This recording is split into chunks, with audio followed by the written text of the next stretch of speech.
हमारे जो है मन को प्रसन्न करने वाला कार्य है। हम प्रसन्न रहेंगे, हम स्वस्थ रहेंगे, हम मस्त रहेंगे, हम व्यस्त रहेंगे, राष्ट्र सेवा में लगे रहेंगे। और अंश भाई भी दिख रहे हैं। ओम अंश जी, ओम। बोलो ओम, बोलो आप सब। तो ये नमस्कार। नमस्कार नमस्कार। तो युवा देखिए, बच्चे भी अभी राम कृपाल जी ने भी अपने नाती को दिखाया था। अभी आलोक भैया के सुपुत्र हैं, बहुत अच्छा योग करते हैं और संगीत में भी निपुण हो रहे हैं। इस प्रकार से युवा पीढ़ी जो योग से जुड़ रही है, योग हर कार्यक्रम से जुड़ रहे हैं, निश्चित है हमारा भविष्य उज्जवल है। और योग हर कार्यक्रम का जो उद्देश्य है कि हम घर घर योग और आयुर्वेद और प्राकृतिक जैविक खेती और आहार का, सात्विक आहार, प्राकृतिक जैविक आहार हर घर घर घर किचन में पहुंचे। इस भावना के साथ आज पुनः मैं रंजना जी को आमंत्रित करूंगा। ये मंच उनको सौंपते हैं और उन्होंने हमें सौंपा था। और हाँ जी, अंश कुछ कहना चाहते हैं? नहीं, ओम सर, सभी को ओम, जय गुरु। तो अब हम सभी म्यूट कर लें और रंजना जी का स्वागत है क्या नहीं है? आज के मुख्य वक्ता चीफ गेस्ट महोदय को आमंत्रित करने के लिए जी मैं ही जी आमंत्रित कर दूं क्या? जी, करा दीजिए जी भाई साहब। चलिए, मैं एक चूंकि आज कल भी हम सुन रहे थे और उनको हमने जब सुना तो मुझे याद आया कि ग्राम मैना, तहसील सुसनेर, जिला आगर मालवा, मध्य प्रदेश राजस्थान के बॉर्डर से लगा हुआ जिला, वहाँ उस पावन धरती से आदरणीय बने सिंह आर जी, जो एक क्रांतिकारी किसान हैं और लगातार किसानों के हित में, गाय माता की रक्षा, गौ संवर्धन, गौ संरक्षण के हित में लगातार अपना प्रयासरत हैं और पुरुषार्थ कर रहे हैं। वहाँ पर विश्व की सबसे भव्य गौशाला बन गई है, जो और वहाँ 365 दिन गौ कथा का आयोजन किया जा रहा है और विभिन्न विभिन्न कार्यक्रम, महान संत, महंत, महान समाज सेवी और देश भर से और उस क्षेत्र से लोग वहाँ पहुँच रहे हैं, आनंद ले रहे हैं। और उस धरा को मैं प्रणाम करता हूँ और मैं निवेदन करता हूँ कि आने वाला कल जहाँ जहाँ मतदान हो गया है और जहाँ मतदान होना है, हमें मतदान का प्रयोग करना है, कराना है। और हमारी गाय माता कैसे बचे, गाय माता की रक्षा, सनातन धर्म की रक्षा और हमारे देश की रक्षा कौन कर सकता है, हम सब जानते हैं। हमारे राष्ट्र ऋषि माननीय नरेंद्र भाई मोदी जी ने जब से कमान संभाली है, तब से जो है इस देश में बदलाव निश्चित आया है और आने वाले भविष्य में आएगा। इस प्रार्थना के साथ मैं आदरणीय बने सिंह यार को आमंत्रित करता हूँ कि वो आए और अपना अनुभव, अपना मार्गदर्शन प्रदान करने का कष्ट करें। ओ जी ओम। महानुभाव को सभी को हम सब मेरा लोग बैठे न रहे, हम सब लोग बिल्कुल बैठे न रहे, सुने और सुनने के साथ साथ ये अनुलोम विलोम, कपालभाति, सूक्ष्म व्यायाम, कुछ जो भी आपको जरूरत है, जैसे अभी आदरणीय अशोक पटेल जी की बात हो रही थी कि या जिनको जो जरूरत है, जैसे मंडूकासन इंटीग्रेटेड योगा करना है, कपालभाति के साथ मंडूकासन हमें 15 मिनट या आधे घंटे करना है, तो हम करते रहें और सुनते रहें। अगर हमारे हाथ में कोई दिक्कत है तो हम सूक्ष्म व्यायाम करते रहें और योगा सुनते रहें। अगर हमें अनुलोम विलोम आधा घंटा करना है और कपालभाति, ये दोनों आधा आधा घंटा तो करना ही करना है और हमें योगाहार को सुनना है। यह 100% लाभ मिलेगा। ओम। भविष्य में बनने जा रहे हैं महापुरुष और देवी आत्माओं को मेरा दंडवत प्रणाम। आज दूसरा दिन जो आप लोगों ने मुझे दिया है बोलने के लिए, कुछ छोटी मोटी टूटी फूटी जानकारी के लिए, उसके लिए मैं आपका आभारी रहूँगा। हम किसी भी कार्य को करते हैं उससे पहले हम मंत्र बोलते हैं और उस मंत्र की ऋचाएँ ऐसी होती है कि उसके अगर पद चिन्हों पर हम चलें तो जीवन में हमारे कोई कष्ट नहीं आता है। पर आज के वर्तमान में हम मंत्र को केवल एक औपचारिकता समझते हैं कि पंडित जी ने मंत्र बोले हैं, जल्दी जल्दी बोलिए आप और हमारा कार्य पूर्ण कीजिए। ऐसे बहुत सारी विडंबनाओं से भरा हमारा समाज और हमारी जाति और हमारा धर्म केवल पत्थर की मूर्ति और कोरे कागज पर रह गए हैं। हमारा विज्ञान आज विध्वंस तो नहीं हुआ, पर पुनः उसको जागृत करने की हमें आवश्यकता है। तो चलो मैं शुरुआत करता हूँ मंत्र के साथ। ओम त्र्यंबकम यजामहे सुगंधिम पुष्टिवर्धनम उर्वारुकमी वंदना मृत्युर्मुक्षीयमामृतात्। हमारा जो ये मंत्र है, त्र्यंबकम यजामहे सुगंधिम, तीनों लोगों को सुगंधिम पुष्टिवर्धन बनाने का कार्य करता है और व्यक्ति की मृत्यु भी यदि होती है तो उसको मोक्ष प्राप्त होता है। ऐसा महान विज्ञान और ज्ञान हमारे ऋषि मुनियों ने हमें जो दिया है, उसकी तुलना आज दिन तक किसी ने ना तो की है, ना भविष्य में करेगा, और ना कोई ट्रांसफर कर सकता है, ना कोई करेगा। विचार मनुष्य की सबसे बड़ी संपत्ति होती है। जो जैसा विचार करता है उसी मार्ग पर वो जाता है, और उसी के लिए उसी अनुरूप उनका कर्म होता है, और अंत में परिणाम भी उसी के अनुसार उसको जीवन में मिलते हैं। ब्रह्म मुहूर्त में उठ करके हम जैसा विचार करेंगे, हम जैसे साधना करेंगे तो संत बनेंगे, हम परिश्रम करेंगे तो धनवान बनेंगे, हम योग करेंगे तो योगी बनेंगे। यदि हम चोरी करेंगे ब्रह्म मुहूर्त में उठ करके तो नंबर 1 के हम डाकू बनेंगे, क्योंकि वो ब्रह्म मुहूर्त में उस वक्त कोई पहरा जागरण जो भी होता है वो खत्म हो जाता है, और उस वक्त चोरी करने का भी एक बहुत बड़ा मौका पाकर लोग चोरी करते हैं। ऐसे हमारे शास्त्रों में हमारे ऋषि मुनि बताते हैं, ब्रह्म मुहूर्त में जो भी आपने किया वो 99% फल आपको देता है। आज हम सब चिंतित हैं जैविक खेती को लेकर के, देश में बीमारियां बढ़ रही है उसको लेकर के, आसुरी शक्तियां हमारे ऊपर प्रहार कर रही है उसको लेकर के। ये सब उनकी गलती नहीं है, विकास भी आसुरी शक्तियां ही करवाती है। अगर आसुरी शक्तियां हमारे ऊपर हमला ना करे तो हम तो खर्राटे में आराम से सोते रहते हैं। क्या हमारा लूट रहा है, क्या हमारा बर्बाद हो रहा है, उस विषय पर हमारा ध्यान ही नहीं जाता है। विधर्मी और विनाशकारी लोग ही हमको जगाते हैं, हमारी संस्कृति को मजबूत करने के लिए वही हमें प्रेरित करते हैं। अगर हम उसकी ओर प्रेरित नहीं हो गए हैं तो फिर हमें उसके चुंगल में आना निश्चित है। ऐसे ही हमारे विज्ञान, खेती का विज्ञान, आज जैविक खेती की बात करें किसी के सामने तो लोगों को ऐसा लगता है कि भारत पाकिस्तान के युद्ध की बात कर रहे हैं हम, जबकि हमारे क्षेत्र में क्या रासायनिक खेती का प्रचलन या आधुनिक विज्ञान का प्रचलन मात्र, मेरे क्षेत्र में तो ये मान के चलो कि 30 वर्ष से अधिक इसको नहीं हुए हैं। प्राकृतिक खेती के लिए मैं पूर्ण गारंटी के साथ में इसलिए जोर पकड़ता हूँ कि मेरे खुद की खेती में रासायनिक खेती मेरे सामने मेरे पिताजी ने शुरू की। उससे पहले मेरे यहाँ मसूर, गेहूँ, चना, धनिया, जो हमारे मालवा क्षेत्र की जो भी फसल होती थी वो बहुत बढ़िया होती थी। लागत और मेहनत से 90% हमको मुनाफा मिलता था उस चीज़ों से, यानी कि कोई फसल हमारी कमज़ोर पैदा नहीं होती थी। वहाँ तक मैं आप लोगों को रिपोर्ट बता देता हूँ कि इल्ली के नाम से स्प्रे करने की टंकी हमारे गांव में नहीं हुआ करती थी।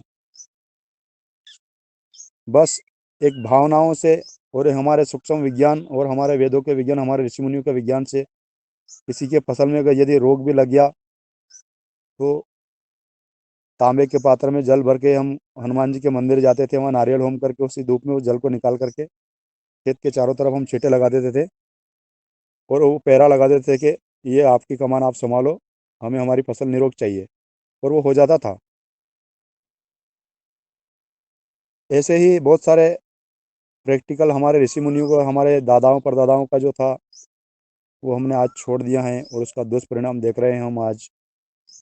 किसी भी परंपरा को हम 20 वर्ष चला दीजिए, 20 वर्ष के साथ में क्या होगा कि एक जन्म लेने वाला बच्चा वो यंग बन जाएगा, जवान बन जाएगा, तो वो 20 साल तक जो देखेगा उसी के पद चिन्हों पर वो चलेगा।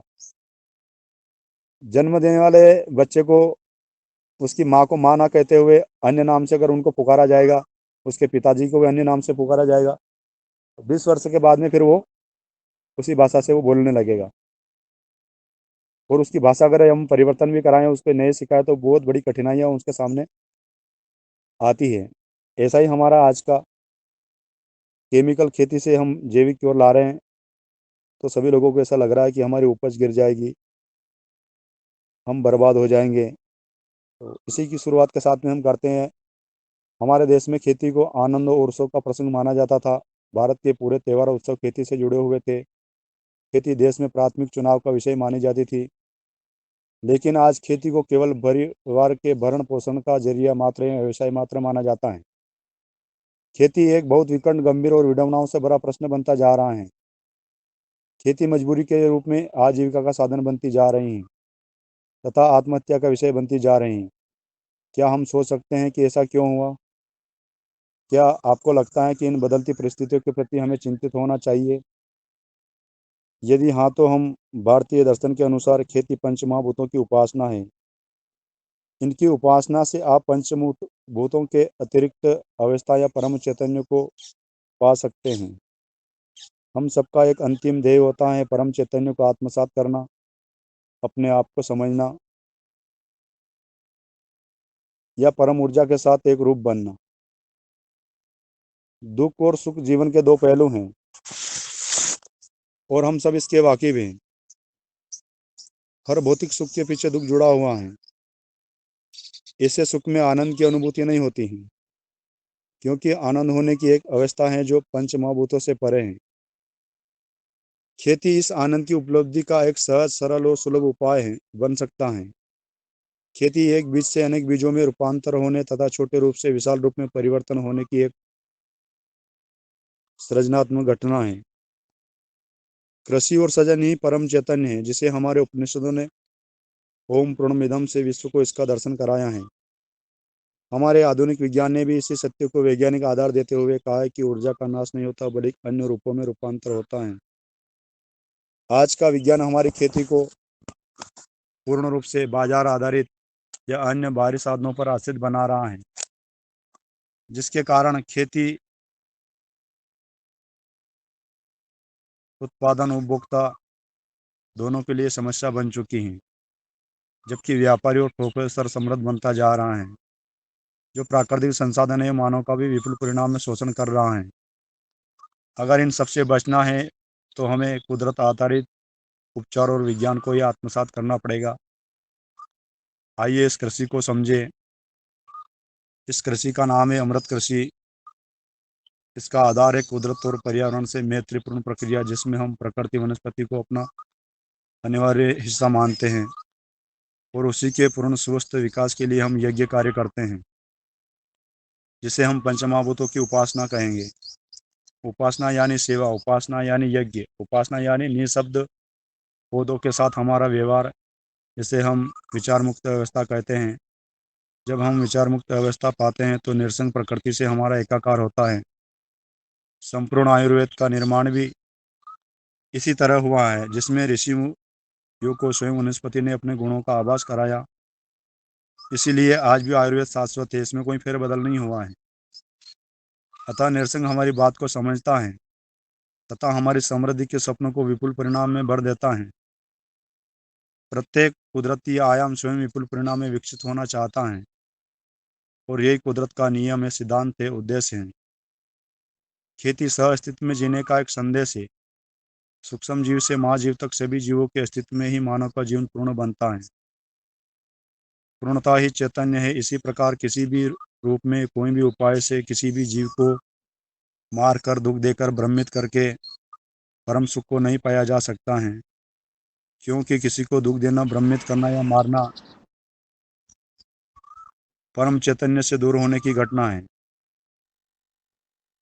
क्योंकि यह सब उसी की रचना है। हमारा धर्म बनता है कि हम ऐसी अवस्था का निर्माण करें, ऐसी उपजाऊ मिट्टी बनाएं जिससे पौधों में पूर्ण रूप से प्रतिकार शक्ति का निर्माण हो, जिसे खाने वाला, उपभोग करने वाला भी प्रतिकार शक्ति से लाभान्वित होगा।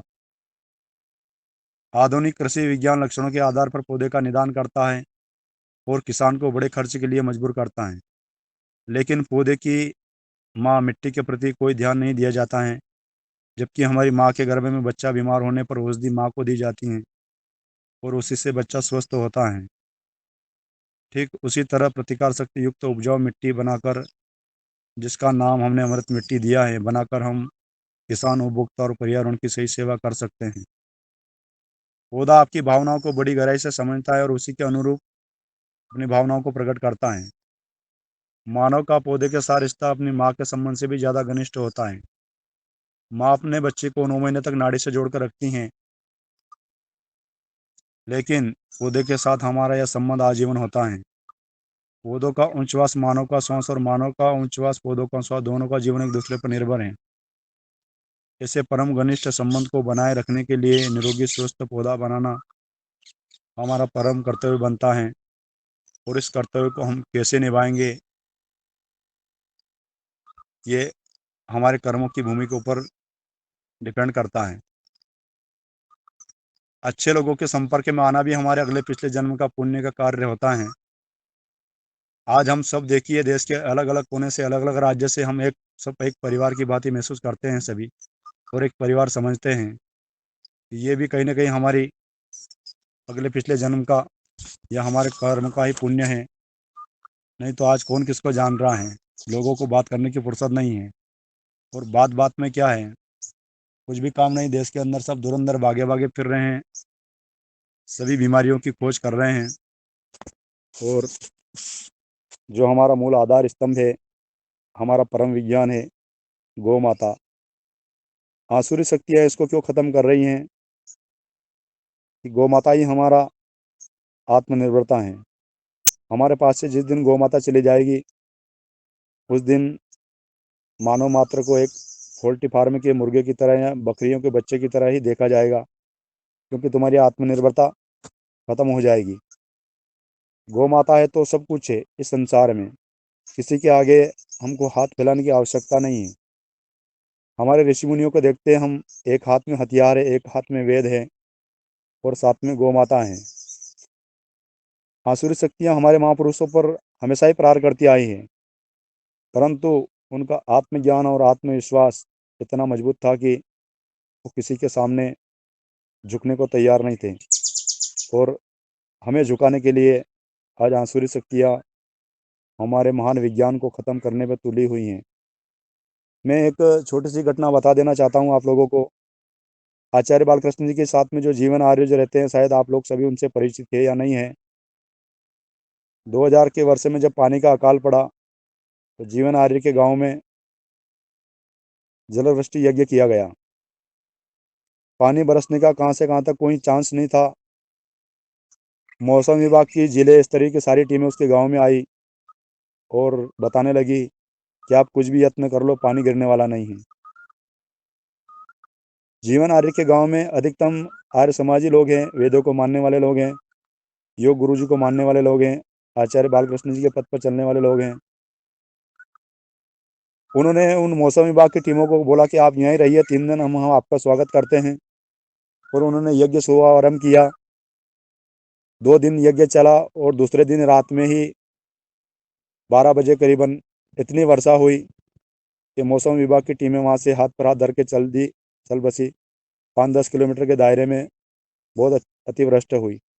जब से उन्होंने भी यज्ञ को महत्व देने का शुभारंभ किया और उन्होंने भी माना कि हाँ, सनातन और वेद में भी कुछ है, क्योंकि उन्होंने जीवन में कभी देखा ही नहीं था। उन्होंने इंग्लिश और कॉलेजों में पढ़े और जो उसको पढ़ाया, रटाया ज्ञान उन्होंने दिया ठोक के, और वो सरकार के कर्मचारी थे, उसको आदेश था, उसी के अनुसार वो वहाँ तक पहुँच गए हैं। पर हमारा परम पिता परमेश्वर का जो ज्ञान और विज्ञान है, उसके आगे आधुनिक विज्ञान की कुछ भी चाल नहीं चलती। ऐसा एक्सपेरिमेंट और ट्रायल बहुत सारे लोगों ने किया है और हम भी वर्तमान में कर रहे हैं। कोरोना काल के समय सभी लोग घरों में छुपे थे। मैंने भी एक कोरोना काल के समय एक ट्रायल किया था। उस समय हर आधे घंटे में हॉस्पिटल से डेड बॉडियाँ जा रही थी। कोरोना पेशेंट को मैंने छुआ, परंतु मेरा लक्ष्य था गौ माता, मैं तेरी शरण में जब भी रहूँगा कि मुझे कुछ भी नहीं होगा। अन्यथा आधुनिक विज्ञान के लोग कह रहे हैं उसी को मैं उसी रास्ते पे मैं चल दूंगा, तेरा नामो निशान नहीं लूँगा। परंतु आज परमात्मा की दुआ से 2017 से अभी तक मुझे ना कोई बुखार आया। हाँ, मौसम परिवर्तन होता है तो थोड़ा बहुत सर्दी खांसी का तो ये तो प्रचलन रहता ही है। हम सभी लोग वाकिफ है, हमारे बचपनों में कहाँ डॉक्टर थे इतने बड़े बड़े, कहाँ हमको बीमारियाँ हुआ करती थी। हमारे माता पिता ने हमको स्वच्छ जल, स्वच्छ पानी, स्वच्छ हवा सब कुछ दिया। आज हम हमारे संतानों को अनलिमिटेड बीमारियों से ग्रसित अनलिमिटेड कर्ज हमारे हाथों से हम हमारे नौनिहालों का भविष्य ऐसा दबा रहे हैं कि आने वाले समय में हम सड़कों पे मरने के लिए तड़पते रहेंगे, पर हमारी संतानें हमको पूछने वाली नहीं रहेगी कि क्यों मर रहे हो, क्योंकि वो हमारा उनका जो ज्ञान और विज्ञान है वो हम हमारे हाथों से ख़त्म कर रहे हैं। ऐसा परम विज्ञान को अपनाइए। नए खोज करने की तो आवश्यकता नहीं, और नए खोजी के मार्ग पर मत चलिए, हमारे ऋषि मुनियों के पद चिन्हों पर चलिए। महाकाल के भक्त बनिए, महादेव के भक्त बनिए, आप योग गुरु स्वामी रामदेव जी के भक्त बनिए। और भक्त जब भी कहलाएंगे कि आप योगी होंगे, आयुर्वेदिक होंगे, जब भी जाके आज नाम के भक्त हैं, केवल दिन भर उल्टा सीधा कर्म करते हैं और मंदिरों में जाते हैं और कहते हैं कि हम 10 रुपये का प्रसाद चढ़ाते हैं और आप हमारा ये कार्य करिए, वो करिए। परंतु देवता भी कहाँ तक हद की सीमा रहती हैं, वो भी मंदिरों में या प्राकृतिक आपदाओं से इस प्रजा का विनाश करने में मजबूर हो जाते हैं। ऐसा हमने कई बार देखा है, हर अलग अलग क्षेत्र में कभी बाढ़ आती है, कभी भूकंप आती है, कभी मंदिरों में घटनाएं होती हैं, कभी अनलिमिटेड ओलावृष्टि होती हैं। ये सब हमारे कर्मों का खेल है। हम प्रकृति के विरुद्ध जाने का परिणाम आज पूरे देश में गांव गांव, घर घर, गली गली में हम घूम रहे हैं। हमारा मुख्य उद्देश्य जैविक खेती है ना। जैविक खेती में हमें इल्ली का रोग क्यों आता है, दीमक हमारी खेती को क्यों नुकसान पहुंचाती हैं, ऐसे जो महत्वपूर्ण विषय हैं। और मेरे सामने तो कोई किसी प्रकार का संकट नहीं है। आप सभी लोगों से मैं एक निवेदन करना चाहता हूं कि यदि आपके सामने यदि कोई संकट है ऐसा, तो आप लोग प्रश्न करिए, उसका समाधान अपन करेंगे तो उससे ज़्यादा सुलभ होगी। केवल मैं ज्ञान देता रहूँगा, आप सुनते रहोगे, ऐसा भी। आपको जो भी संकट आ रहा है उसके बारे में आप बताइए, तो मैं प्रयास करूँगा आपका पूर्णतः समाधान हो जाए। जी ओम।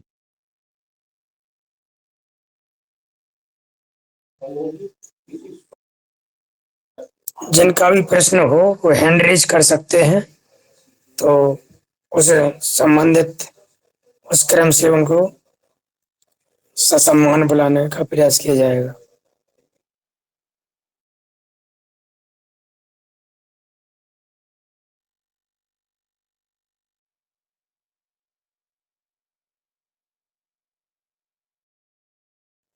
कल्पना कोटले बहन जी का हैंड रेज है, उस निवेदन है कि अपनी बात रखना कष्ट करें।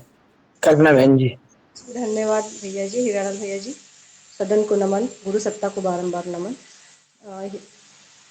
आर्य आर्य भाई साहब, आप गौ माता के मतलब गौ माता से हमें क्या क्या मतलब लाभ हो सकते हैं कृषि के क्षेत्र में, मतलब जैसे जमीन तैयार करेंगे और क्या क्या मतलब हो सकती है बताइएगा। फिर स्वास्थ्य के लिए फिर पूछूंगी कि स्वास्थ्य के लिए जैसे सोराइसिस किसी को है तो सोराइसिस के लिए गौ माता का मतलब कैसे उपयोग करें हम, गोधन अर्क, गोबर किस प्रकार से।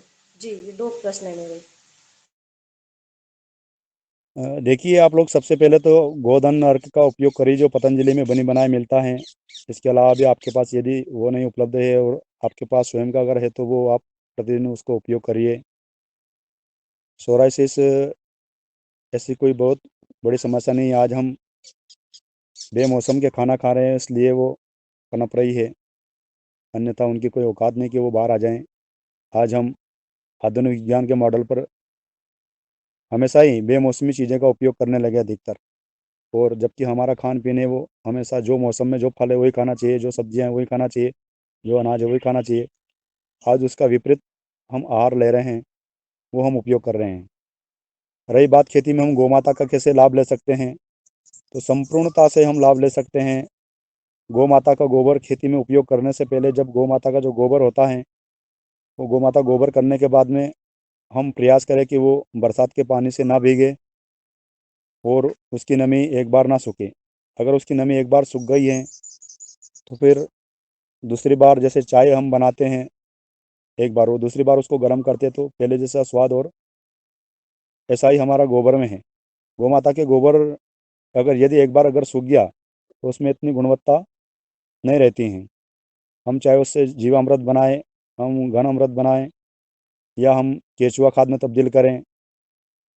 इन सभी चीज़ों का हम प्रयास करें कि जैसे जीवामृत और घन अमृत तो हम तुरंत उपयोग कर लेते हैं, परंतु जैसे केचुआ खाद बना रहे हैं हम, या अमृत मिट्टी बना रहे हैं, कोई भी बना रहे हैं, या तो हमारी खेती में ही बनाएं, या खेती से दूर हैं तो उसको बरसात के पानी से बहने से रोकें, क्योंकि बरसात के पानी जब गिरता है तो उसमें जो पोषक तत्व होते हैं वो बह करके चले जाते हैं, और फिर हम बोलते हैं कि कुछ जैविक खेती करने से या गौ माता के गोबर से हमें पूर्णतः पोषक तत्व नहीं मिलते हैं। और आज सबसे बड़ी विकट जो समस्या है वो समस्या यह है कि हमारी खेती में हम जो भी फसल लगा रहे हैं, यदि वो गौ माता को खाने के लायक हैं तो उसको खिलाइए, और उसके गोबर गौमूत्र का आप हमारी खेती में उपयोग करिए। अगर वो उसके खिलाने लायक मान लो फसलें नहीं है तो जो भी वेस्टेज कचरा है उससे आप अमृत मिट्टी बनाने का कार्य करिए। अमृत मिट्टी बनाने को आपको अगर प्रैक्टिकल याद नहीं तो अपन कभी भी आपको प्रैक्टिकल करवा देंगे। सभी लोगों को अमृत मिट्टी के बारे में बहुत कम जानकारी है। वो जो वेस्टेज कचरा है वो हमारी खेती में ही विघटित हो। आज हम देख रहे हैं कि हमारी खेती में हमने गेहूँ लगाए या मक्का लगाए, उसका जो भूसा आया था वो काट करके हमने राजस्थान के लोगों को दे दिया। फिर हम जैविक खेती के नाम पर कई अन्य से वेस्टेज कचरा, या किसी के वहाँ से भैंस का गोबर खरीदा, या किसी बारिश से धुले धुलाया गोबर का खाद हमने खरीदा, वो लाकर हमारी खेती में हमने डाला, तो वो परिणाम हमको उतना देगा नहीं देगा जितना हमारे घर की गौ माता हमको देती हैं। हमारे गांव की वातावरण और हमारे गांव का ये जो भावना, वहाँ का रास्ता, वहाँ के पेड़ पौधे, वहाँ की समस्त जानकारियाँ जो हमको मालूम होती है, ऐसे ही हमारी गौ माता को मालूम होती हैं। आर्य भ्राता हाँ, जी, गणेश सिंह जी जी, अ, भ्राता जी, मतलब आपके बोले अनुसार, बताए अनुसार कि जो गोबर है गौ माता का उसको हमको सुखाना नहीं है, मतलब सूखा है, सूखता है तो वो उसके जीवाणु होते जो जीवन में जो बोलते हैं जो जीवाणु वो मतलब कम खत्म हो। हो जाते हैं। तो गोबर हमारा गीला रहना चाहिए, फिर वो जीवामृत के रूप में रहे या घन जीवामृत के रूप में रहे, या जो अमृत माटी बनाते किस प्रकार से, मतलब इस प्रकार से आप बोल रहे कि वो गीला रहना चाहिए, सूख जाने से वो कम हो जाता है, ऐसा ही बोलना है आपका?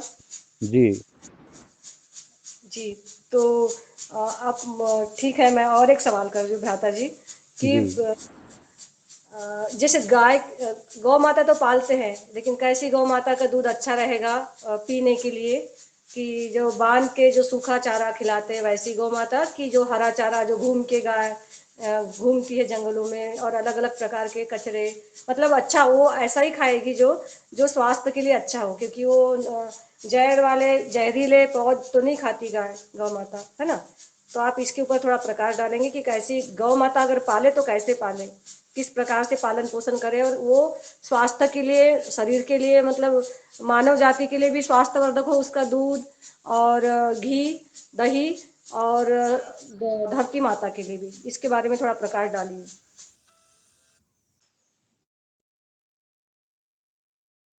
दीदी, आपकी आवाज़ आना थोड़ा सा एक बार फिर बता। जी भ्राता जी, मैंने बोला कि गौ माता पालने के ऊपर आप बहुत जोर डाल रहे हैं, आप क्या होना भी चाहिए, गौ माता हमारी धरा की मतलब एक माता है, तो गौ माता तो ये राष्ट्र माता है, राष्ट्र रेड़े, भारत की राष्ट्र रेड़े गौ तो। जी जी, लेकिन उसमें ये जी बोल रही हूँ कि कैसे पाले, मतलब उसका पालन पोषण किस प्रकार से करे कि वो मानव जाति के लिए भी उसका दूध, दही, घी स्वास्थ्यवर्धक हो।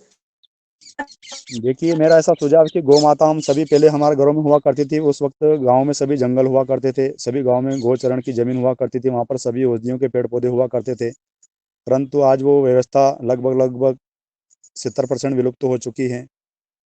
हम लोग क्या करें कि हमारी खेती में जैसे सतावर है, अश्वगंधा है, या हमारे जो दिव्य मानव जीवन में उपयोग आने वाली जैसी चीज़ें हैं, उसी औषधियों का बड़ी मुश्किल से क्या 2 या 4, 2-5 क्यारियों में हम लगा दें हमारे यहाँ, या 1-2 विस्वा या 5 विस्वा ज़मीन में हमारी खेती में हम सभी औषधियाँ लगा दें, और हमारी खेती में हम गौ माता का जो चारा भूसा जो भी निकलता है वो हम कलेक्शन करके रखें, और उसी के अनुसार उनका रूटीन रखें। और कम से कम रूटीन में ये रखें कि हम दिन में उसको हरा चारा कितना खिलाते हैं, सूखा चारा कितना खिलाते हैं, उसको आहार के रूप में और क्या क्या चीज़ें देते हैं, इनका भी एक रूटीन रहता है। उसको कुछ व्यायाम करने के लिए व्यायामशाला होनी चाहिए छोटी मोटी। हम क्या है, रस्सी से बांध देते हैं सुबह से शाम तक, शाम से सुबह तक, तो वो अगर बंधी रहेगी तो उनका जो दूध है जो पंचामृत हम बनाते हैं वो भी ऐसी उसी भावना के अनुसार रहेगा। हम उसको उपयोग करेंगे तो हमारा दिमाग भी जैसे बंधन जैसा हो जाएगा। कम से कम अगर हम फ्री हैं तो आजकल सिटियों में देखते हैं लोग कुत्ता घुमाने जाते हैं, उसमें शर्म करते हैं।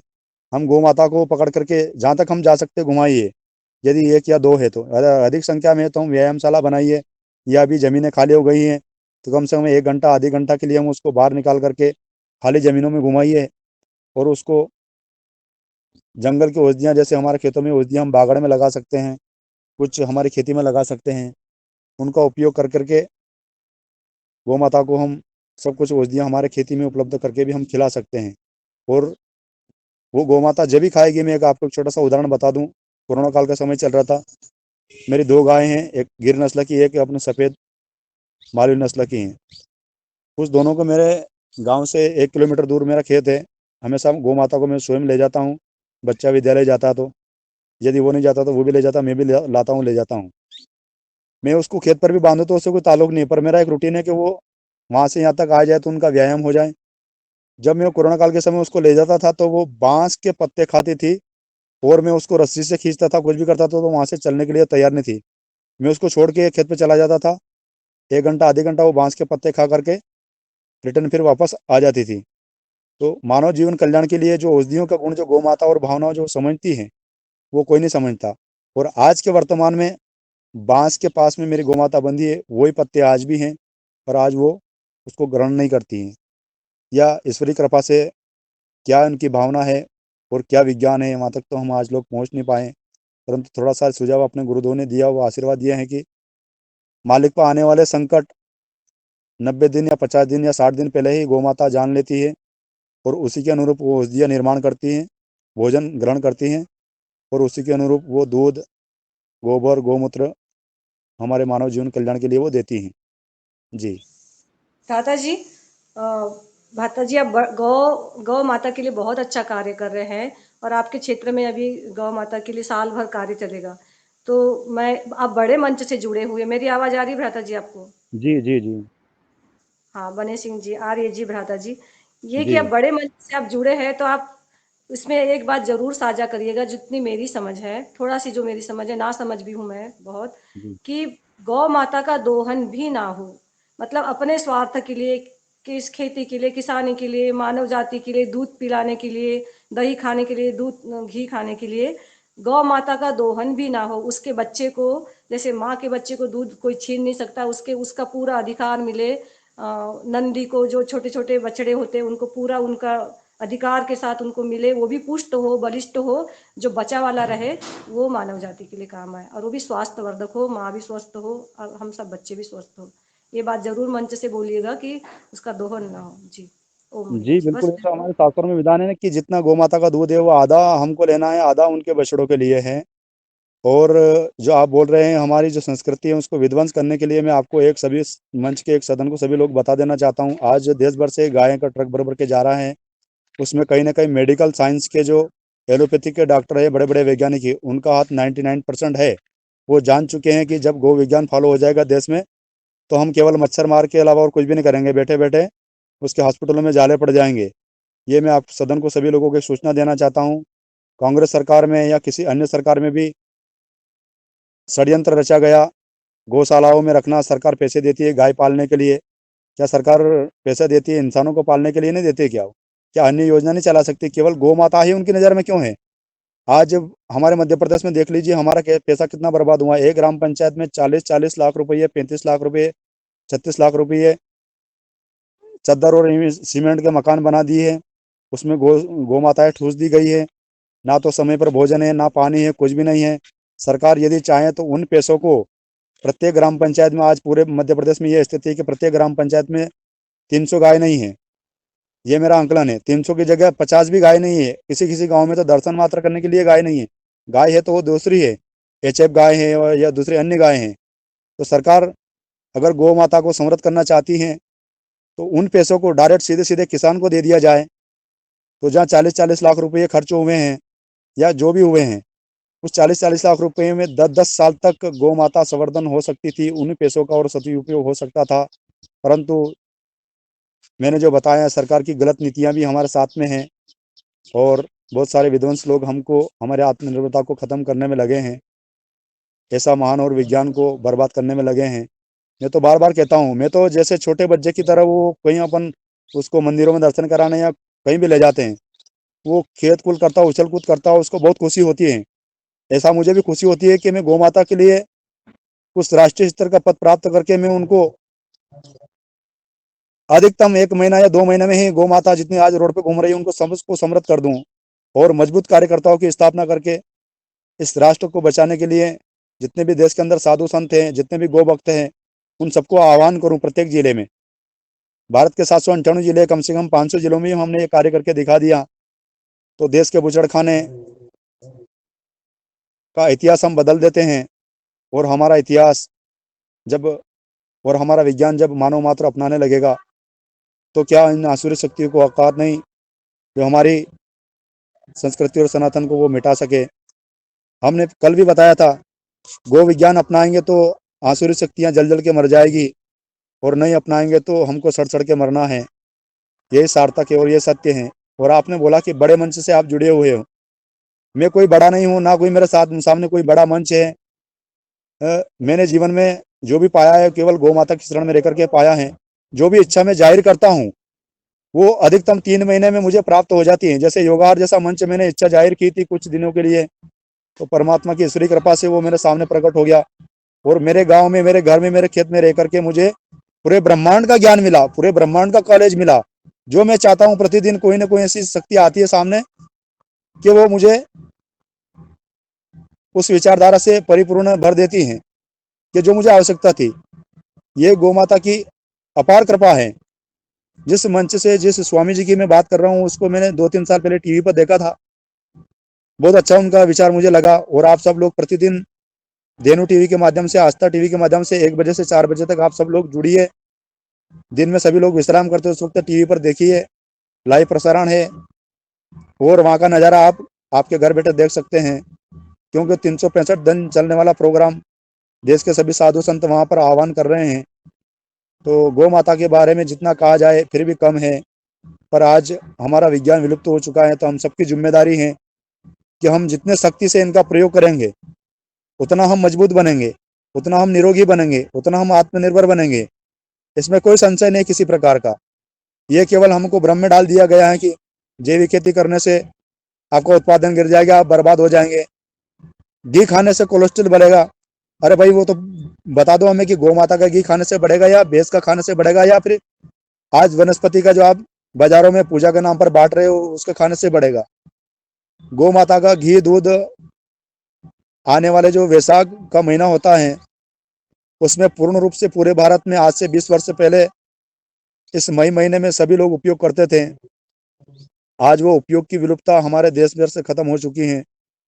ऐसे छोटे छोटे बिंदु पर हमने ध्यान देना बंद कर दिया, इसलिए उसका परिणाम आज हम सब भुगत रहे हैं। जी, बहुत बहुत धन्यवाद भ्राताश्री।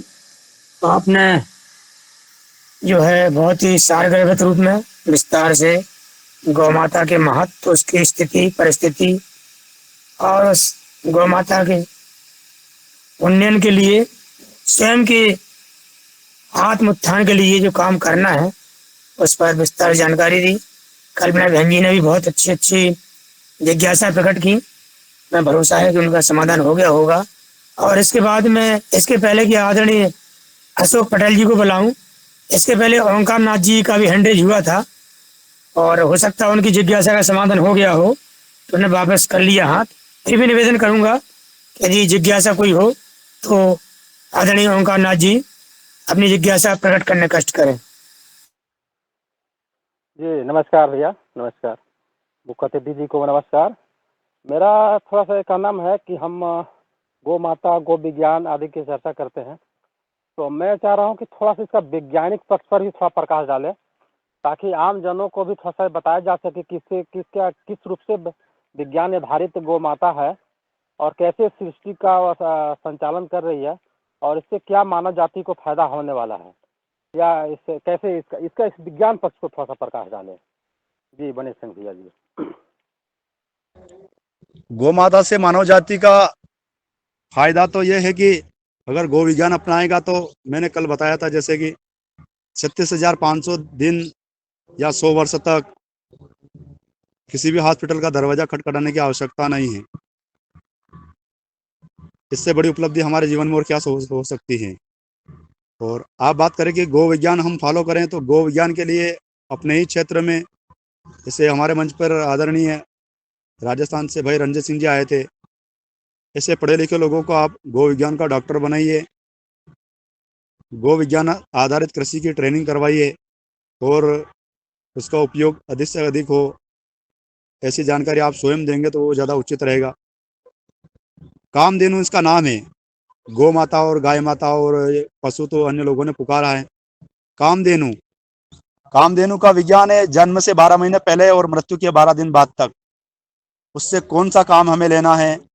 हमें रोगों का निदान करना है, हमें हवा का निदान करना है, हमारे भूमि का निदान करना है, हमें जलवृष्टि यज्ञ करवाना है, हमारे खेती में उनका उपयोग करना है।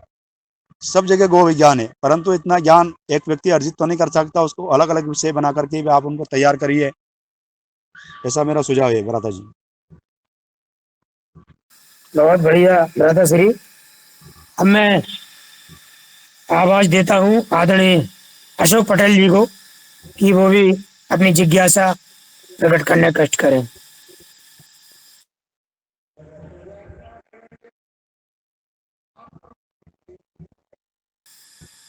आदरणीय अशोक पटेल जी,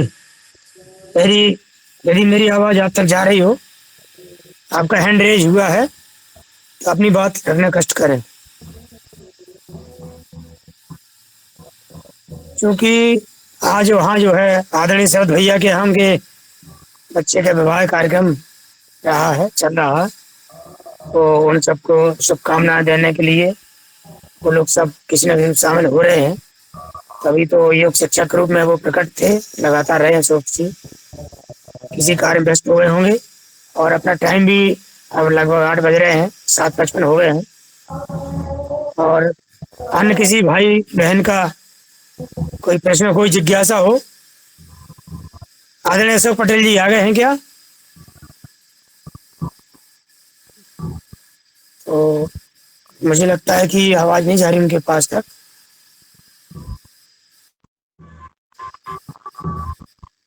ओ, हाँ जी जी, बोलिए बोलिए। मेरा एक प्रश्न है इनसे कि शुगर के बारे में क्या क्या करना चाहिए, वो क्या है शुगर बिल्कुल। भ्राता जी आपकी आवाज क्लियर नहीं आ रही है। शुगर शुगर की बात चल रही थी, उसके बारे में बोल रहे हैं ना आप लोग? हाँ हाँ। देखिए मेरा एक थोड़ा सुझाव है आपसे कि जैसे गाय के दूध से बनी जो खट्टी छाछ है, उसका मिलेट अनाज का दलिया किसी प्रकार का आपके पास उपलब्ध हो तो उसके रबड़ी या खिचड़ी बना करके आप उपयोग करिए, मिट्टी के बर्तन में बना करके। दूसरा एक और सुझाव है कि गौ माता के जो खट्टी छाछ है उनका आप उपयोग करके देखिए, 15 दिन का प्रैक्टिकल करोगे तो आपको जबरदस्त परिणाम मिल सकता है। ऐसा मेरा एक निवेदन है छोटा सा। आज पीने में सर्दी हो जाती है। सर्दी हो जाती है आपको? हाँ, आज जो पीते हैं ना तो सर्दी हो जाती है, सर्दी कफ जम जाता है। आपको कफ प्रकृति है तो ज्यादातर आप भ्रष्टिका प्राणायाम करिए और पतंजलि का च्यवनप्राश खाइए ना। पतंजलि का च्यवनप्राश खाइए, हो सकता है उनसे भी आपकी शुगर खत्म हो जाए। कौन सा च्यवनप्राश? नहीं, छाछ में तड़का लगाने से ना फिर कफ नहीं बनता।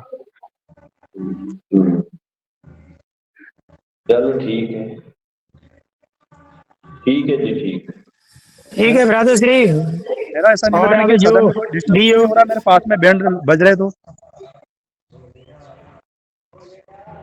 हीरालाल जी भाई साहब जी हाँ, सदन में कोई आवाज तो नहीं आ रही? नहीं, मेरे पास में बैंड बज रहा है, यहाँ शादी है तो। हल्की हल्की आ रही है, थोड़ी सी, उतनी ज्यादा नहीं है। आपकी आवाज तो बहुत बुलंद है, तो बैंड की आवाज नीचे हो रही है आपकी आवाज पे, तो आप बैंड की आवाज दबा नहीं सकती आपकी आवाज को। तो मुझे लगता है रंजना बहन जी या मुनीलाल जी जो जुड़े हों, मैं तो बीच में देखा कि दोनों जने किसी कारण चले गए थे, तो फिर मैंने ये हल्का सा ले लिया था संचालन की व्यवस्था के हिसाब से। और कोई बात नहीं, आप करिए करिए, आप ही करिए। अब सुमित वर्मा जी को ले लीजिए, कोई बात जी जी, आदरणीय वर्मा जी।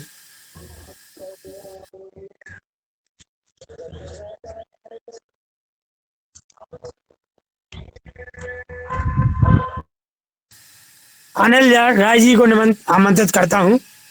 आदरणीय अनिल राय जी आए और अपनी संक्षेप में समय को ध्यान रखते हुए अपने जिज्ञासा प्रकट करें।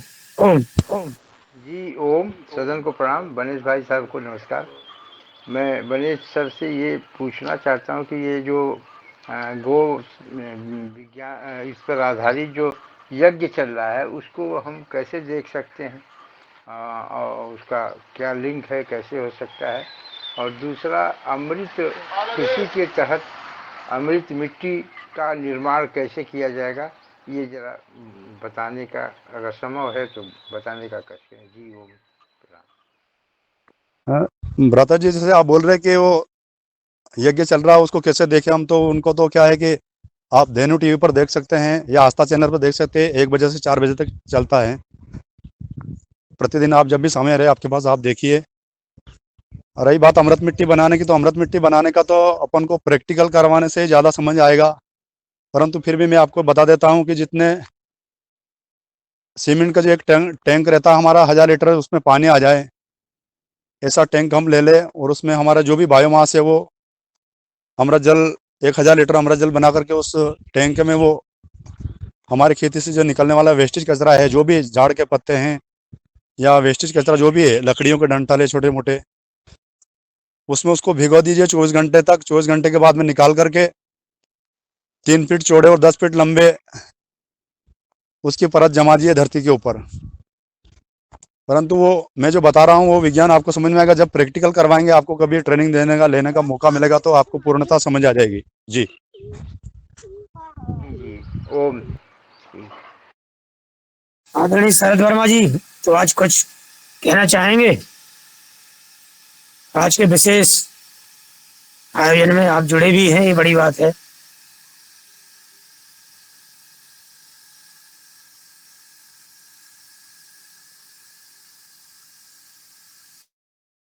सुन नहीं पा रहे हैं। आदरणीय रमेश चंद्र मिश्रा जी भाई साहब को ले लीजिए। जी, आदरणीय रमेश चंद्र मेहरा सर।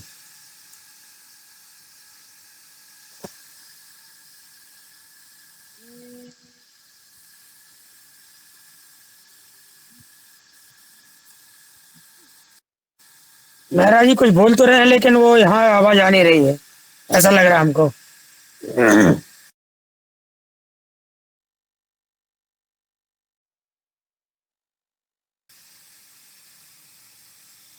तो चलिए आदरणीय मुनीलाल यादव जी को आमंत्रित करते हैं।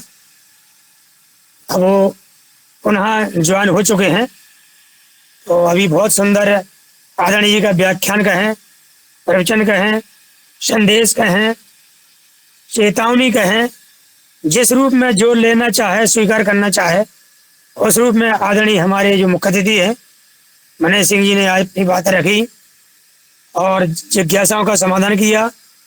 गौ माता के संदर्भ में, हवन जैविक खेती के बारे में।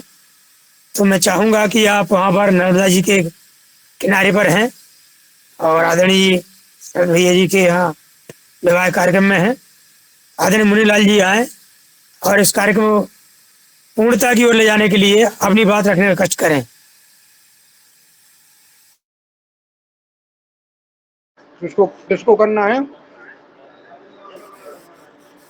आज के जो मुख्य अतिथि हैं उन्होंने जो व्याख्यान दिया, पूरी बात रखी, जिज्ञासाएं का समाधान किया, और जिस शादी विवाह समारोह में है उनको शुभकामनाओं के साथ, समग्रता के साथ और एक अपनी बात रखने का कष्ट करें। आदरणीय मुनीलाल जी। जी बहुत बहुत धन्यवाद, साधुवाद और सदन को प्रणाम। आप आज के हमारे योगाचार्य आदरणीय कानूवी और अशोक पटेल जी, और आज के मुख्य वक्ता चीफ गेस्ट आदरणीय बने सिंह जी, आदरणीय रंजना जी, आदरणीय अनिल राय जी, आदरणीय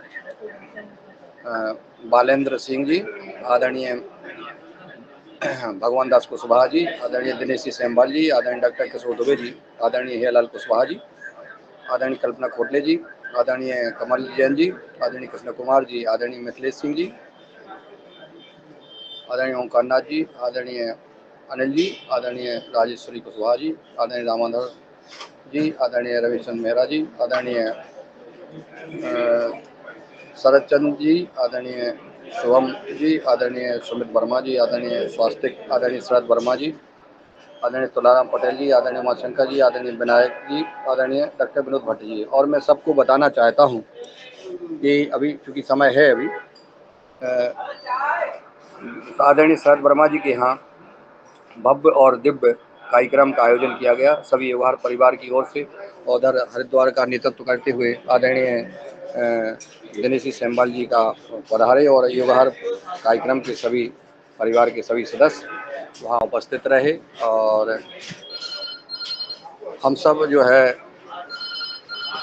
आदरणीय शरद जी के चिरंजीव को नव दाम्पत्य जीवन में प्रवेश करने के लिए हार्दिक बधाई और शुभकामनाएं माँ गंगा जी की पावन धरा देवभूमि से। और यहाँ पूरे विभिन्न राज्यों के जो हमारे युवहार परिवार के सदस्य युवहार में जुड़ते हैं उन सब की ओर से पूरी पावन धरा की ओर से हम शुभकामनाएं और प्रार्थना करते हैं कि उनका जीवन नया जो दाम्पत्य जीवन नए उसमें शुरू हो रहा है वो सुखी स्वस्थ रह करके प्रसन्नता के पूर्वक समृद्धिपूर्ण गुजरे, ऐसी भावना और प्रार्थना।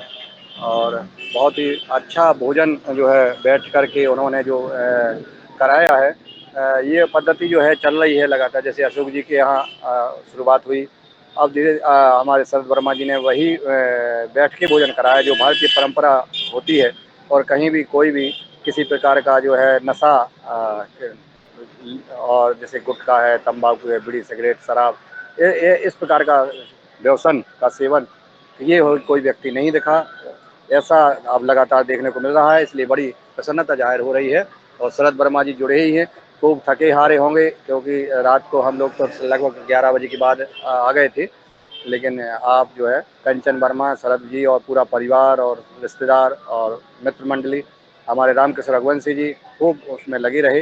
इन सबके भावनाओं को, इनके प्रेम को, स्नेह को हमेशा हर व्यक्ति सराहना करते हुए गया है। दिव्य भव्य भोजन और भोजन की चर्चा पूरे योग आहार उत्सव में पूरे योग क्लास में चलती रही, हंसी मजाक विनोद के साथ कितना किसने क्या खाया है, ये चर्चाएं भी लगभग चलती रही। तो इस प्रकार से ये कार्यक्रम का आयोजन किया गया। उसमें अगर शरद जी संभव हो सके तो 2 शब्द जरूर कहने का कष्ट करेंगे। मैं आमंत्रित करता हूँ आदरणीय शरद वर्मा जी को, अगर आप हैं तो 2 शब्द जरूर जी, प्रदान करें। सदन को कोटि कोटि प्रणाम। और मैं सबसे पहले दिनेश सर जी को बहुत आभार हूँ, मुन्नीलाल सर जी का, रमेश दादू का, मुकेश भैया, ये सभी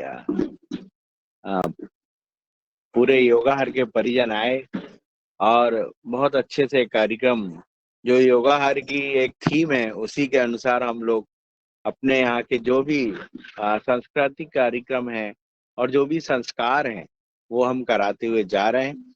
और हम लोगों ने भी बहुत सारी ऐसी चीजें करी हैं जो कि एक जैविक चीजों को बढ़ावा देती। इच्छा थी कि सदन में सब उपस्थित हो, लेकिन उपस्थित रहे। उन्हें बहुत बहुत साधुवाद प्रणम जी हो। जी बहुत बहुत धन्यवाद। और आप ना दो धन्यवाद, धन्यवाद की तो कोई ज़रूरत नहीं है। ये तो घर का हम सबके घर का काम है, आप सब परिवार के सदस्य हैं। और आपने जो भव्यता दिखाई और प्राकृतिक जैविक खेती आपके यहाँ जो होता है और आपने जो इंतजाम किया है, ये बड़ी प्रसन्नता की बात है कि हम इस ओर बढ़ रहे हैं। अब शादी अभी हम पर्सनल अपने परिवार को खिलाते थे खाते थे, अब हम जो है उसकी ओर भी बढ़ रहे हैं, शादी ब्याह में भी जैसे। तो ये आयोगार की बहुत ही अच्छी वो संदेश है। आगे कुछ और किसी को कोई बात रखना है तो आदरणीय रंजना जी, हीरालाल जी, आप उसका संचालन करें। मैं चूँकि रेलवे स्टेशन पे हूँ तो ज़्यादा हल्ला हो रहा है जी। बहुत बहुत धन्यवाद श्रीमान जी। हम यही चाहते थे कि आप कम से कम जो विवाह कार्यक्रम रहा है उसका पूरा चित्रण करें, पूरा हम लोगों को इस तरह से आभासित हो कि हम उसमें शामिल रहे हों। और आपने काफ़ी कुछ पूरा विस्तार से बताया भी, तो हम यहीं से आनंदित हो रहे हैं, पूरी आनंद की अनुभूति हमें हो रही है। और हम भी यहाँ से पूरे छतरपुर जिले से पतंजलि किसान परिवार से, पतंजलि योग समिति की ओर से बहुत बहुत शुभकामनाएं देते हैं भैया को, और बधाई देते हैं आदरणीय वर्मा जी और बहन कंचन वर्मा जी को, सभी को। कल से ही आप लोग लगातार मेहरा जी, आपके दिनेश सेमवाल जी, आप लोग सभी लोग नर्मदा जी किनारे तट पे जाके वहाँ पर पूरा दिखा रहे हैं, आनंद की अनुभूति करा रहे हैं। पूरी बहुत अच्छा लगा, बहुत सुंदर आयोजन। और चुनाव कार्य में लगे होने के कारण हम और पटेल साहब को ये सौभाग्य प्राप्त नहीं हो पाया है, फिर भी हमारे जो साथी हैं उनके माध्यम से ये हमें आनंद प्राप्त हुआ। और किसी भाई को कुछ कहना हो इस संदर्भ में, विवाह के आयोजन के संदर्भ में शुभकामना देनी हो तो वो दे सकते हैं। उनका सादर स्वागत है, वंदन है। ओम। जी डॉक्टर साहब बोले। धन्यवाद हिराला जी। बहुत अच्छे से जो शादी समारोह हुआ उसमें उस समारोह में सभी को, शरद जी, कंचन दीदी जी और उनका नव दाम्पत्य परिवार, सबको योगाहार के मंच की तरफ से और सभी साथियों की तरफ से शुभकामनाएं।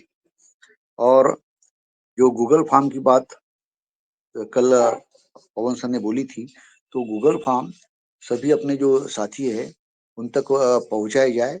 अभी तक मेरे पास भी गूगल फॉर्म पहुंचा नहीं है, यही मैं इस माध्यम से। सर हाँ जी, उन्होंने डाल दिया था आपको। ठीक है ठीक है ठीक है, मतलब सभी को अगर डाल दिया तो आभारी है, लेकिन अगर औरों के पास भी अगर नहीं गया तो वो भेजा जाए। धन्यवाद।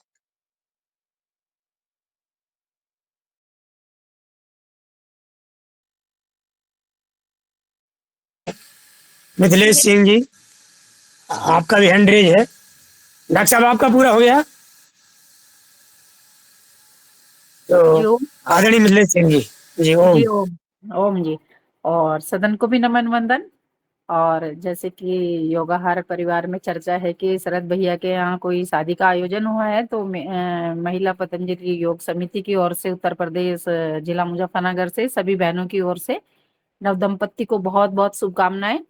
और आयोजन बहुत अच्छा हुआ, उसके लिए भी शरद भैया को और हमारी जो कंचन भाभी हैं उनको बहुत बहुत हमारी तरफ से शुभकामनाएं। दूसरा, जो हमें हरिद्वार के लिए जो प्रोग्राम बन रहा है और उसमें चर्चा हो रही थी सदन में कि गूगल फॉर्म में कुछ और किया जाएगा, ताकि जिससे जो हम कार्य करते हैं वो भी उसमें ऐड करना है। तो उसी से संबंधित मुझे जानकारी लेनी थी कि क्या वो कुछ उसमें जो और एडिशन होना था उसके बाद वो फॉर्म सेंड किया गया है या नहीं, थोड़ा सा इसी पे प्रकाश डाला जाए। जी बहन जी बताइए, रंजना बहन जी, जिज्ञासा का समाधान करिए गूगल फॉर्म के संदर्भ में।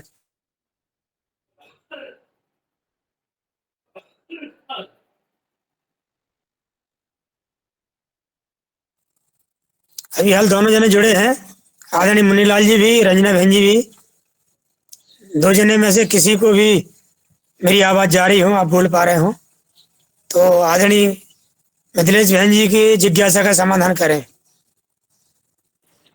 हीरालाल भ्राता जी, मैं बताऊं कुछ? जी बताइए। जी मिथिलेश दीदी ने जो क्वेश्चन किया ना, वो पवन सर ने बोले थे कि कुछ मॉडिफिकेशन होगा। तो वो है कि उन्होंने एक नया गूगल फॉर्म डाला है कि योगाहार प्रोग्राम 3 वर्ष का हम सीखा प्रोग्राम से। गूगल फॉर्म बहन अलग से आपकी पवन आवाज सर ना ने डाला है। क्लियर नहीं आ रही है। दीदी कल्पना बहन, आवाज कट रही है आपकी, मुझे सुनाई नहीं दिया आपने क्या बोला।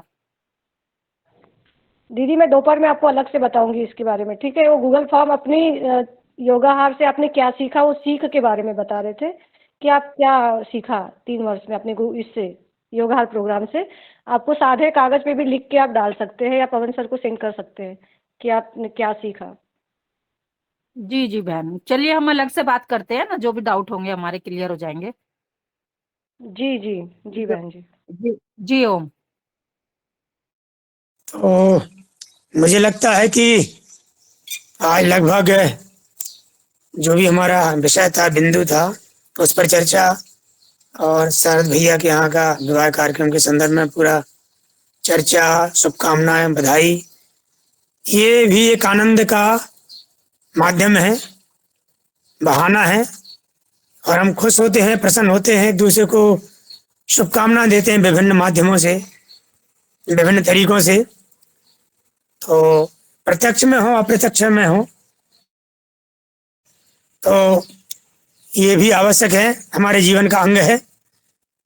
और ये सब आदरणीय रमेश चंद्र मेहरा जी यदि आ गए हों तो मैं चाहूँगा कि 2 शब्द कहने कष्ट करें, उसके बाद हम इसको पूर्णता की ओर बढ़ेंगे। जो 8:15 हो गए हैं, 8 बजे तक का अपना रहता है, अधिकतम 8:30, तो अनावश्यक समय भी ना हो, क्योंकि सबके अपने काम होते हैं। तो चलिए, मैं अब आभार ज्ञापन की ओर बढ़ रहा हूँ। मैं ही आभार ज्ञापित कर देता हूँ ये मानते हुए। तो आज के हमारे जो एक शिक्षक थे श्री नरेश विश्वकर्मा जी, और उनका नाम मैंने ही प्रस्तावित किया था इमरजेंसी में, क्योंकि बहन जी ने मेरा नाम प्रस्तावित किया था, मेरी कुछ व्यस्तता थी तो मैंने निवेदन किया। उनका नाम रात में ढूंढा 9 बजे करीब, वो सहमत हो गए, तैयार हो गए। प्रथम बार जुड़ना था, योग करा लेते हैं वो, एक अचानक उनका को भी थोड़ा देर रात्रि कहीं जगना पड़ा, जग नहीं पाए, जगाया हड़बड़ी में वो शुरू कर दिए, तो प्रॉपर कर नहीं पा रहे थे। तो फिर मिलजुल के आदरणीय मुन्नीलाल जी, अशोक टैल जी ने मिलकर किया। तो आज के जो हमारे नरेश विश्वकर्मा जी, अशोक पटेल जी, मुन्नीलाल जी, सभी योग शिक्षकों को बहुत बहुत आभार, धन्यवाद। और हमारे मुख्य अतिथि मनय सिंह आर्य जी को बहुत बहुत आभार। इनके साथ साथ योगाहार परिवार की हमारी रंजना बहन जी, आदरणीय अनिल राय सर, बालेन सिंह सर,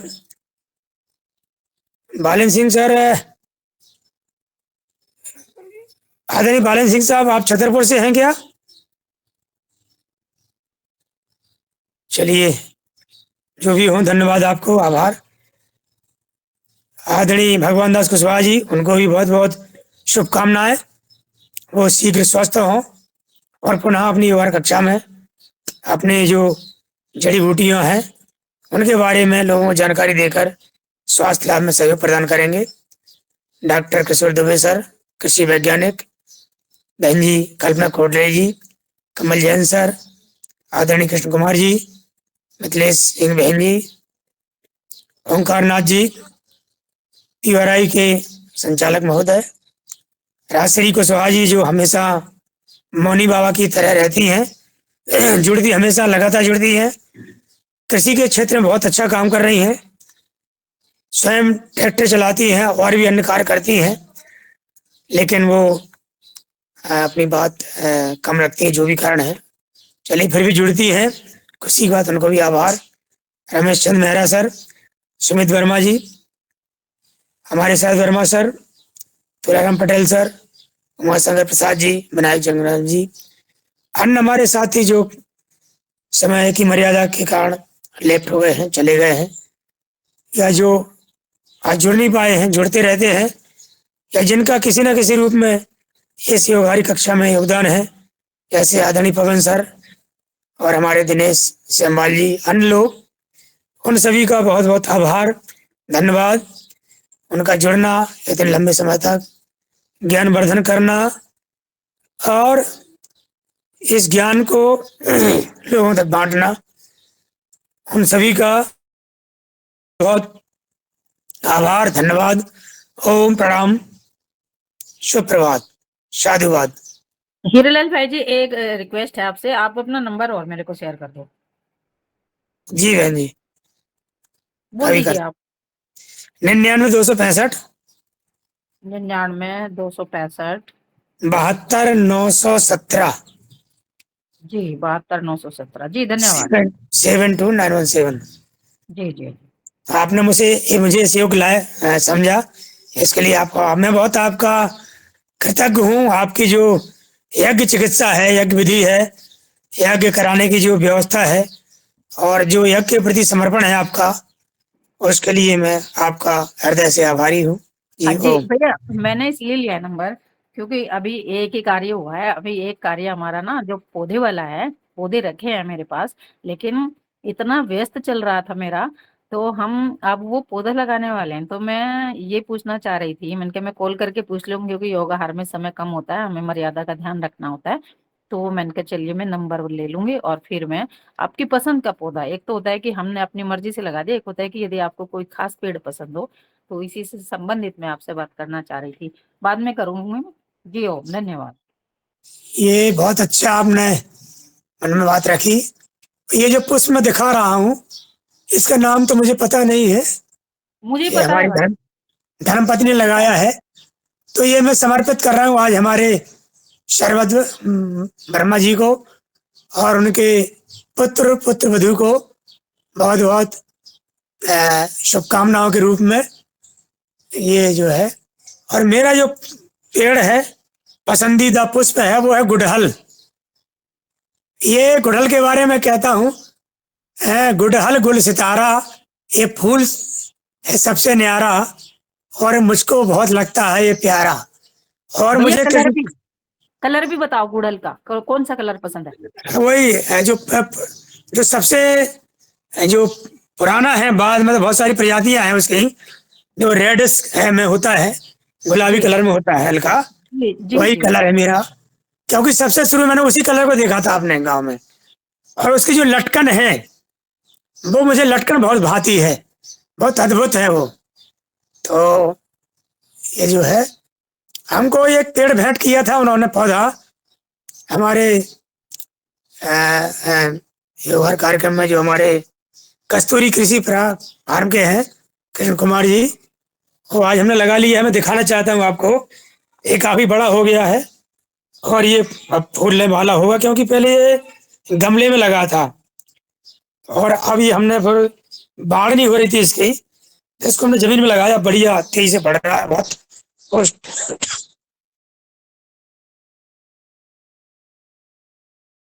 बहुत ही अच्छा लग रहा है, बहुत आनंदित करने वाला है।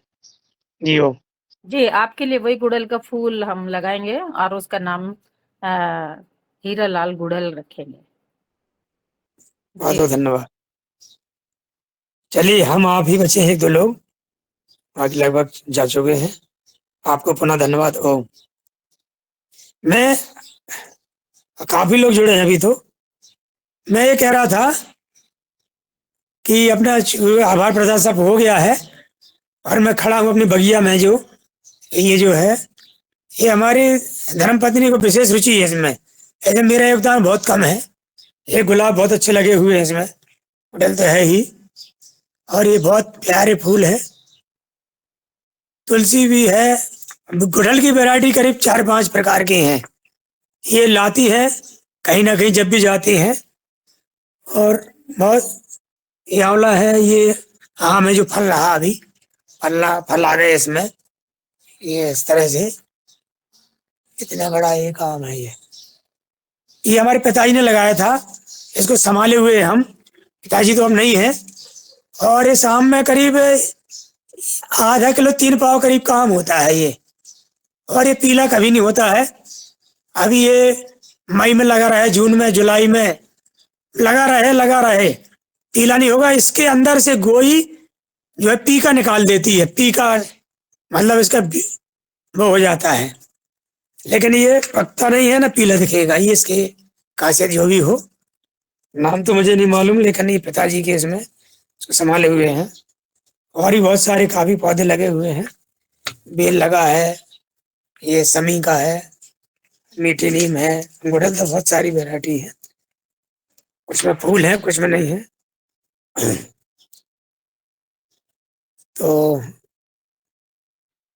आप सभी ने अवलोकन किया, आनंदित हुए, इसके लिए आप सभी को बहुत बहुत धन्यवाद। आंवला लगा है ये, और बाकी एलोवेरा वगैरह जो उनको मिलता है ये सब लगाते जाते हैं इसी में। ये अरबी लगी हुई है, घुइयां लगी है, बहुत अच्छी लगती देखने में, कम लगी है। ये शकरकंद भी लगा हुआ है, थोड़ा थोड़ा सब लगा है। जी ओम।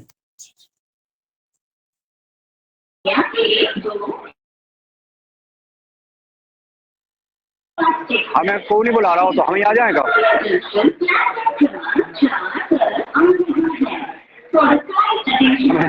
हमें कोई नहीं बुला रहा हो तो हम ही आ जात।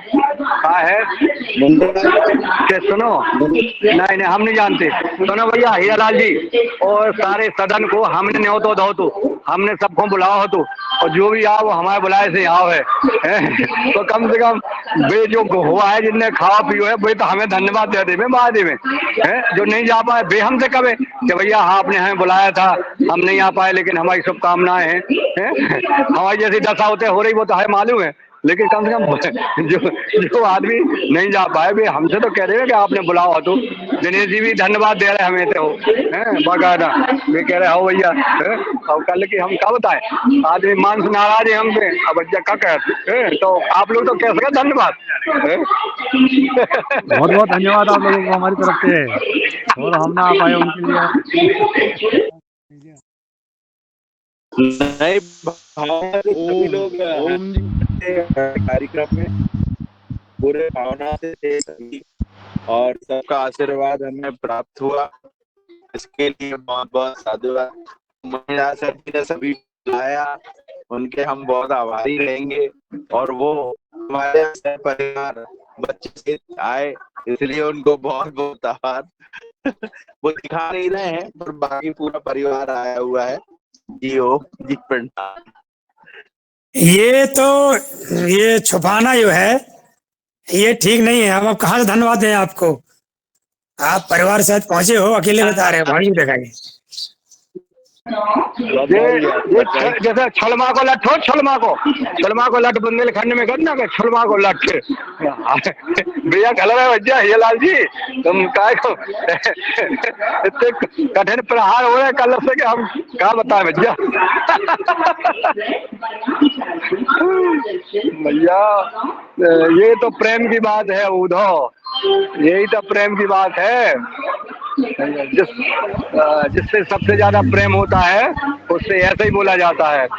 हमें प्रदर्शित हो गया कि जो है असद भैया सबसे सच्चा प्रेम हम ही से करते हैं। और बोलो। माधवनी वर्मा जी को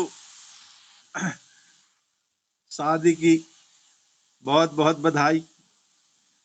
और ये भ्राता बिल्कुल आपका आशीर्वाद स्वीकार है जी, पहुंचने लायक और नहीं आप था। भावना से हमारे पास रहे और आप जल्दी से स्वस्थ होंगे, और हम ये कार्यक्रम होगा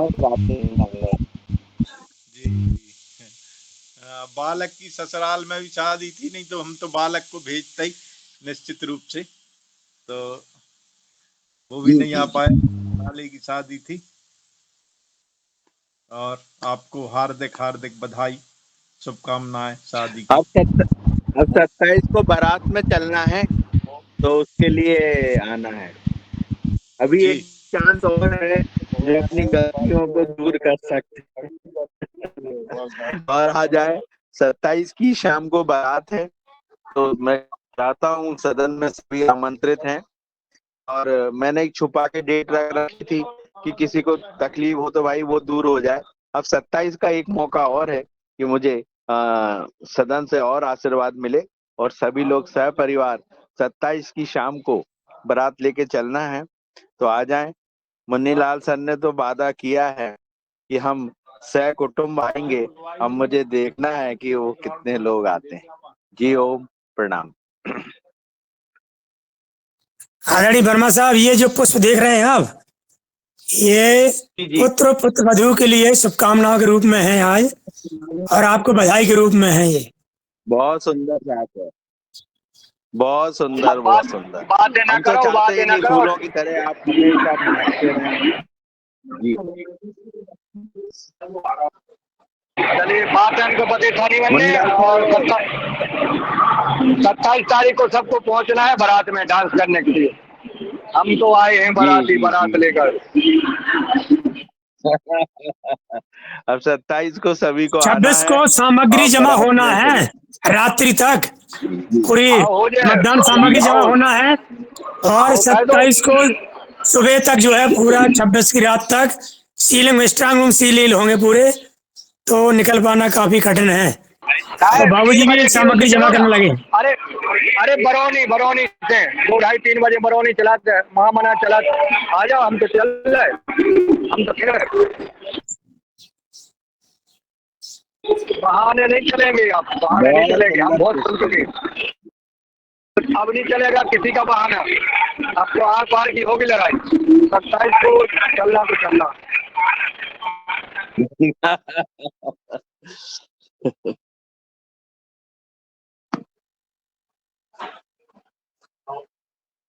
दिनेश सर जी का बहुत सारा आभार है, और कि वो पूरे योगा हार की बागडोर उन्होंने संभाली, और पूरे दिन वो यहाँ पे रहे। और हमारे रमेश दादू आज दिख नहीं रहे हैं, मुकेश भैया नहीं दिख रहे हैं, उनको सभी को, और जितने योगा हार से आए हुए सदस्य सभी को बहुत बहुत साधुवाद, धन्यवाद। भावना से जो जुड़े उनको भी सभी को, अशोक भैया आए थे सभी को बहुत बहुत धन्यवाद। नर्मदापुरम के तो सभी लोग, हमारे जितने भी योगा के सदस्य थे सभी उपस्थित रहे, और सभी ने हमारे यहाँ का काम संभाला, उन्हें बहुत बहुत धन्यवाद। जी ओम, प्रणाम।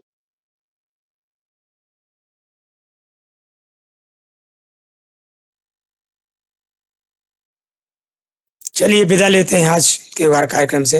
आप सभी को आभार। ओम, प्रणाम।